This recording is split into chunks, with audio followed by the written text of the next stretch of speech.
As a sociology major, I spend a lot of my time here studying theories on how we navigate social institutions. For my Pechakucha, I will be applying one of these theories, specifically Irving Goffman's theory on the presentation of self, to the films Heathers and Easy A to explore how Heather, Duke, and Olive navigate the school through impression management. Irving Goffman developed his theory, the presentation of self in everyday life, back in 1956. According to Goffman, social interactions are like a theatrical performance. Similar to actors in a play, we put on a performance of sorts on our front stage. This front stage is where we try to control how others perceive us. Goffman calls this impression management. We manage impressions by using three major sign vehicles: setting, where our interactions occur; appearance, what we wear; and manner, how we act. Today, I'll be exploring how Heather, Duke, and Olive manage impressions using these sign vehicles. But first, an overview of Heathers and Easy A. 1980s film Heathers is about the dark side of high school popularity. At the center is mean girl clique the Heathers, whose three members share the same name. Another student, Veronica, and her boyfriend JD murder the popular kids who have wronged her. When Alpha Heather Chandler dies, sidekick Heather Duke takes her place as the school's mean girl. In Easy A, released back in 2010, Olive Pendergast goes from good girl to harlot after a lie about losing her virginity in a staged hookup with her friend Brandon turns her high school upside down. For the most part, she happily embraces this new provocative identity, to the horror of the school's more conservative students. Now, onto our first sign vehicle, setting. In Heathers, Heather Duke flourishes in the settings Heather Chandler once did, the high school and the croquet court. After using her newfound popularity to get a petition signed, she basks in the sun, self-satisfied. The croquet court, once Heather Chandler's domain, becomes hers. She even begins using Heather Chandler's signature red ball. To Olive, there are no two settings more important than the high school and the house party.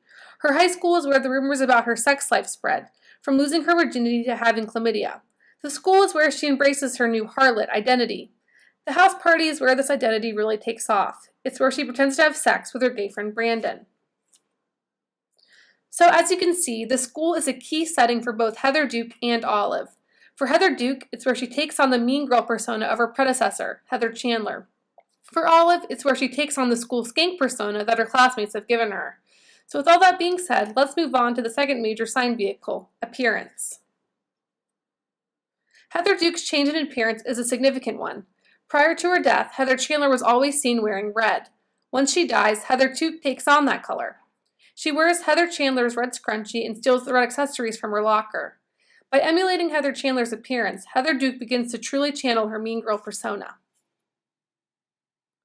Olive's change in appearance is also significant.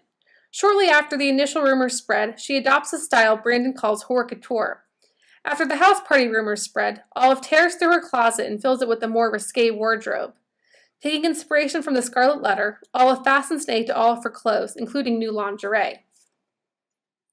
Heather Duke and Olive's change in appearance holds some symbolism. Heather Duke sees the color red as powerful because it's what Heather Chandler once wore, so she takes it for herself. Olive identifies with the Scarlet Letter's Hester Prynne because of her new reputation, so her new wardrobe reflects that. Now onto our last sign vehicle, manner. Previously Heather Chandler's sidekick, Heather Duke appears all too willing to take on the mannerisms of her old friend. She mocks the third surviving Heather for feeling suicidal. She forges notes to trick unpopular students into thinking they have secret admirers. When confronted about why she is now such a mega bitch, Heather Duke replies it's because she can be. Olive's change in manner is also important.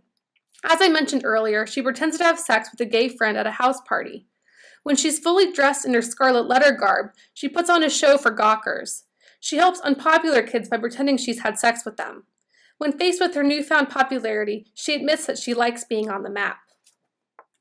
Both Heather Duke and Olive find a new sense of confidence and power in their heightened popularity. How they differ, however, is how they use it. Heather Duke uses her popularity to be cruel. Olive, on the other hand, uses hers to help those who she calls the downtrodden, such as other virgins and even the guidance counselor who gives chlamydia to a student. So as you can see, both Heather Duke from Heathers and Olive from Easy A totally revamp how they manage impressions at their respective high schools. This is expressed in their use of the three major sign vehicles: setting, appearance, and manner. Thank you for listening.